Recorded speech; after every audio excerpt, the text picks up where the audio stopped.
조인의 가족. 반갑습니다. 카니발 타는 조인의 가족입니다. 벌써 1년이나 지났네요. 카니발 하이브리드를 2024년 2월에 인도받고 작년 2월에 카니발 하이브리드를 1년을 주행하면서 느꼈던 장단점에 대해서 이야기를 다룬 적이 있었는데요. 벌써 2년이라는 시간이 지났습니다.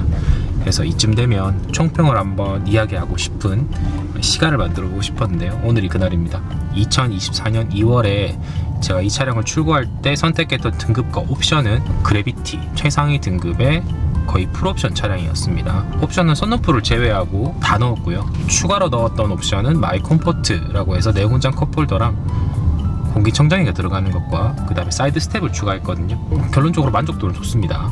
1년 전 시승기 때도 말씀을 드렸지만 사이드 스텝은 아이들을 위한 필수 옵션인 것 같고요. 이건 뭐 애프터 마켓에서도 쉽게 작업할 수 있는 항목이기 때문에 꼭 순정으로 해라 라고 말씀드리기도 좀 그렇습니다. 그건 선택에 따라 결정하시면 될 것 같고요. 근데 내용장 컵홀더도 가능하죠. 근데 순정보다는 애프터 마켓에서 작업하는 게 조금 더 비싸기도 하고요.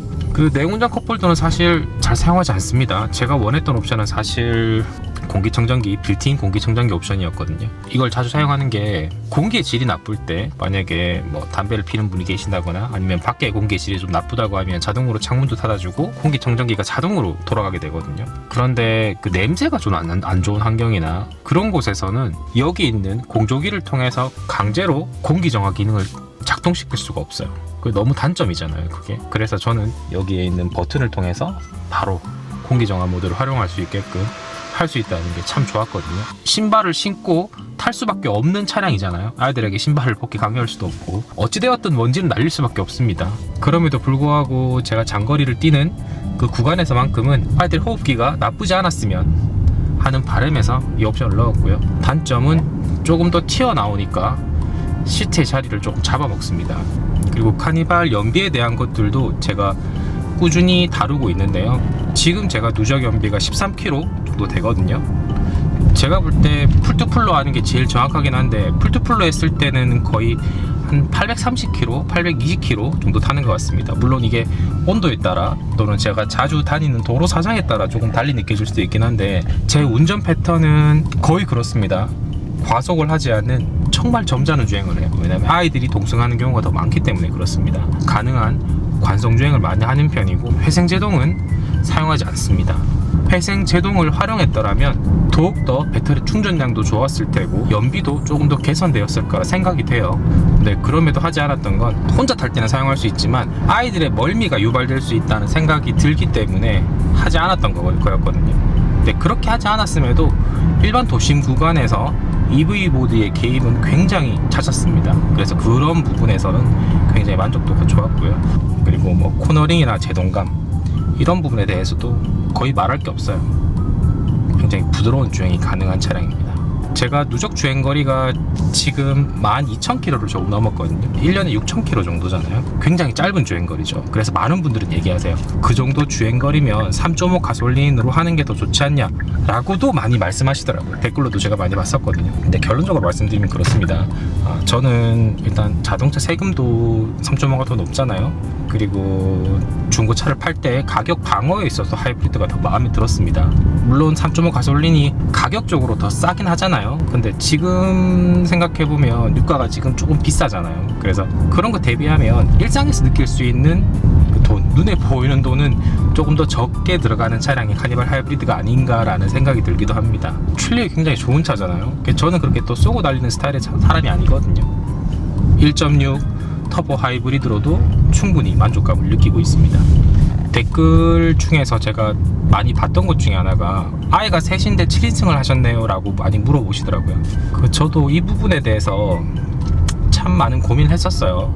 아이들이 워낙 어리기 때문에. 근데 지금 생각해보면 9인승으로 선택하는 게 훨씬 더 좋지 않았을까라는 후회도 조금 합니다. 제가 생각보다 뭐 차박을 하지도 않고 차크닉 정도로 멈추거든요. 아이들이 안전키가 높은 상태도 아니라서 높이에 대해서는 굉장히 좋았지만 오히려 7인승은 제가 일전에 시승해봤던 차량 중에 2자녀 있으신 분들이 그냥 트렁크 공간을 광활하게 쓰시더라고요. 그래서 그런 부분에선 훨씬 더 이점이 있다 라는 생각이 들고, 물론 9인승이 꼭 좋다는 것도 아니에요. 왜냐하면 9인승도 제가 앉아보니까 안전벨트가 조금 불편하더라고요. 근데 독립 캐빈 시트는 이거는 정말 마음에 들긴 합니다. 통로가 9인승이나 7인승이나 똑같이 넓기 때문에 아이들이 지나가기도 괜찮았고, 근데 제가 생각하기에 이 옵션은 좀 안 넣었으면 좋겠다 라고 했던 건, 아이들이 아직 조금 어리다면 저는 솔직히 컴포트 옵션을 안 넣을 겁니다. 지금 뒷좌석을 보면 아시겠지만 카시트가 다 있잖아요. 언젠간 둘째가 또 2열에 앉게 되면 첫째와 둘째가 2열에 다 앉게 되겠죠. 그러면은 더더욱 통풍이든 열선이든 릴렉션 기능을 사용할 일이 없습니다. 아이가 있는 집이라면 조금 더 고민해 보시길 바랍니다. 그리고 제 차는 2024년 모델이라서 스티어링 휠도 예전 타입이고, 2열에 앉았을 때 시트를 움직일 수 있는 레버도 한 개 타입이 아니라 두 개로 나누어져 있거든요. 물론 크게 불편한 점은 없는데 큰 차이는 없습니다. 외관에서 보여지는 거는 엠블럼 정도 차이. 사실 기아 로고를 변경할 수 있었어요. 뭐 지인분이 주신다고 해서 그래비티에서 X라인으로 한번 갈아타자 라고 하시던데, 제가 안 했습니다. 취향에 따라 다르겠지만 그냥 저는 뭐 외관에 그렇게 많이 뭐 바꾸고 싶은 생각이 거의 없어요. 그리고 출력도 사실 하이브리드가 많은 분들이 느끼시기에 출력이 상당히 부족하다, 그리고 조금 둔한 느낌이다, 그리고 언덕길이나 급하게 치고 나가야 할 장소에서 제대로 된 힘을 발휘하지 못한다 라고 말씀도 많이 하시던데요. 전 이렇게 생각해요. 그러니까 기존에 타셨던 차량이 조금 승용 빠른 차였거나 토크가 정말 좋았던 디젤 차량이었다면 저는 이해가 될 듯해요. 근데 저처럼 좀 안전운전 하시거나 조금 서행운전을 즐겨 하시는 분들, 방어운전 하시는 분들한테 그렇게 뭐 출력이 낮다라는 느낌은 들지 않습니다. 제 개인적인 생각은 그렇습니다. 전혀 문제될 게 없어요. 근데 확실히 디젤 타시다가 하이브리드 타시면 토크 빠름 부족하다는 느낌은 좀 드실 거예요. 그리고 차량의 크기는 아이오닉 9, 뭐 EV9 여러 차량을 시승해봤지만 차폭은 거의 비슷하더라고요. 그래서 운전하는 데는 시간이 지나면 다 적응할 수 있습니다. 단지 이제 조금 좁은 주차장에 가실 때는 좀 불편하죠. 카니발이 일반적으로 지하 주차장, 특히나 타워 주차장에 들어갈 수 없는 곳들이 굉장히 많더라고요. 그래서 그 주차 공간을 미리 확인해야 되는 그런 단점도 조금 있었습니다. 그리고 제가 많은 액세서리들을 설명을 드리고 있잖아요. 그래서 우리 구독자분들, 지나치면서 제 영상을 보시는 분들에게 좀 죄송한 것도 있습니다. 왜냐하면 사지 않아도 될 아이템들을 구매하게 해드린 것에 대해서는 조금 죄송한 마음도 가지고 있습니다. 근데 저는 항상 아이템을 받으면서도 제품을 만드는 업체에 제가 원하는 아이템만 선택해서 사용을 하고 있거든요. 그래서 믿고 사용하셔도 되니까 그런 부분에 있어서는 걱정은 크게 안 하셔도 될 것 같습니다. 그리고 색상에 대해서도 많이 물어보시던데요. 세라믹 실버 정말 괜찮냐? 지금까지도 제가 2년 동안 단 한 번도 주유소에 있는 세차장을 들어가 본 적이 없습니다.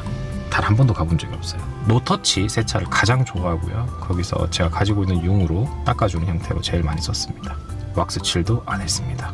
유리막을 처음엔 했었는데 이것도 기간에 따라서 계속 해야 되잖아요. 그것도 못 하겠더라고요. 그럼에도 불구하고 고황 관리, 그 다음에 스크래치 관리 이런 거는 잘 되는 편이었습니다. 그래서 아직도 뭐 세차 같은 컨디션은 아니겠지만 그래도 준 세차 같은 느낌은 계속 주고 있습니다. 세라믹 실버 타면서 색상이 좀 질리지 않냐 라는 질문도 있었는데요. 전혀 그런 거 없습니다. 제가 기존에 계속 화이트 차량만 타왔기 때문에 오히려 좀 짙은 실버를 타니까 먼지 보이는 것도 좀 덜하고, 조금 어두운 환경에서 보면 약간 좀 검은빛이 돌기도 하고, 제 차량이 색상이 저를 좀 대변하는 느낌을 주기도 합니다. 약간 좀 세라믹 실버가 어떻게 보면 약간 트렌디한 색상처럼 느껴지기도 하거든요. 왜냐하면 그래비티 등급, X라인 등급에서 선택할 수 있는 몇 가지 안 되는 색상이기 때문에 그렇습니다. 제가 카니발을 타면서 많은 업체들의 광고 제의, 그 다음에 업무 협의를 받았거든요.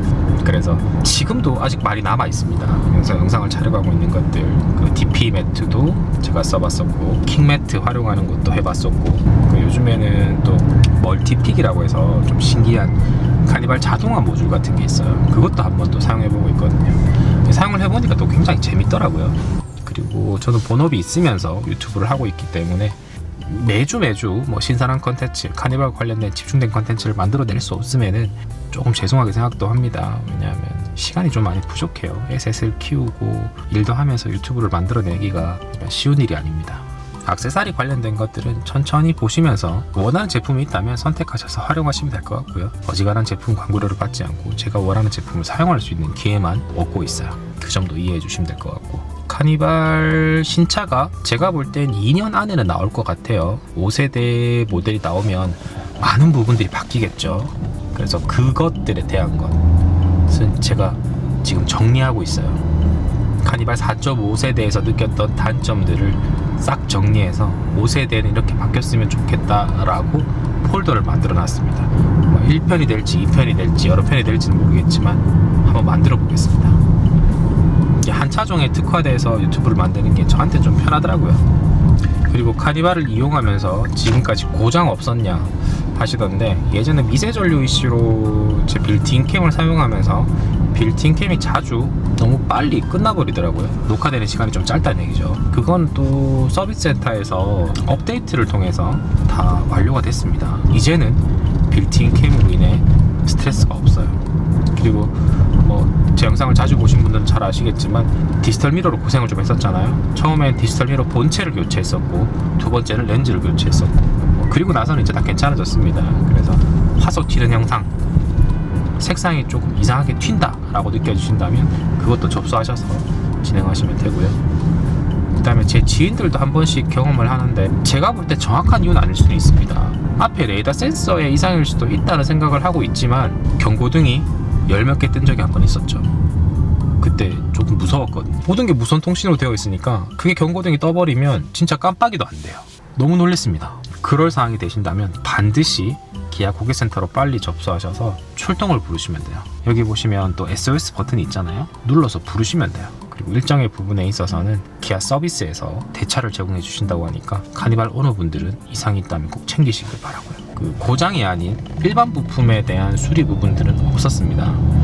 단 한 번 엔진오일 교체밖에 없었던 것 같아요. 저는 사실 대구 근교에 계신 많은 구독자분들, 특히나 지금 방금 출고하신 분들이나 튜닝을 좋아하시는 분들, 문제가 있으신 분들도 다 만나 뵙고 싶어요. 3.5 가솔린도 한 번 더 시승을 해보고 싶고, 그리고 구독자 이야기를 들어보고 싶고, 단산된 디젤 차량이지만 그 차량을 타시는 분들이 있다면 또 얘기를 한번 들어보고 싶고, 그 다음 하이리무진이나 특장차를 가지고 계신 분들도 한번 만나서 이야기를 해보고 싶어요. 제가 특장차는 이전에 경험한 차량이 있어서 조금 신기하기도 했었거든요.